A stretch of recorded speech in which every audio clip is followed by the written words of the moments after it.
Okay, so good morning, ladies. I had a couple guys from high school contact me and just check on me and see how I'm doing, if I'm doing okay. Really appreciate that. I told one person I'm good. I'm always good. Always. No matter what happens around me, I am still centered and I am still good. I tend to have a lot of resilience and a lot of perseverance, and I'm not sure exactly where I got this from. Um, I have more perseverance than I did years ago, but even then, I still had a lot. I graduated early from high school. That took perseverance. I homeschooled my kids even through the teen years when I thought I couldn't do it. The teen years are really difficult to me, especially when you have three of them, you're trying to homeschool and you have two underfoot, basically a baby and another one underfoot.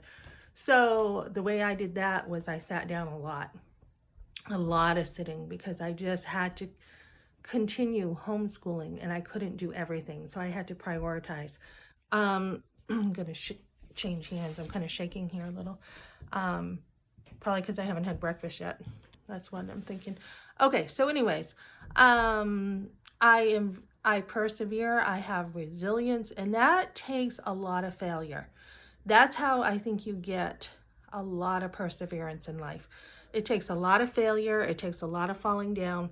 I used to get discouraged. I used to be like, when I was a teenager, like, just go to food because I'm discouraged. There was like an emotional eating, or when my husband broke up with me once and I was so discouraged.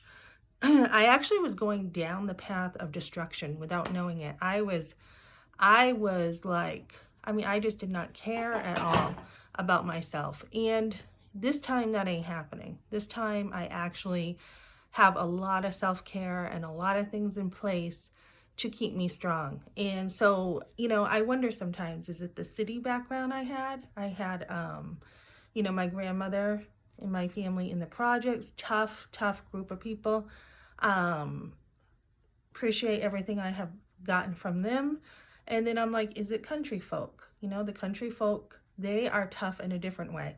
So, and my dad was like this huge construction worker, tough as nails type of guy. You didn't mess with him. One look, and that was it. Uh, if looks could kill, there's that saying, you'd be dead if you got crossed my dad. My mother too, tough cookie. So, I appreciate that I've had so many people around me to instill in me perseverance and to keep on trucking, keep on going when things get tough. I think now it's my faith because I have more trials that have happened. And I think it's my faith. It's the Holy Spirit, right? That keeps you going. So, yeah, so I just wanted to share that. I'm always good. I've always been able to take care of myself. I remember with my my second boyfriend, didn't know he was into drugs, right? Didn't know it. So I'm over there with him.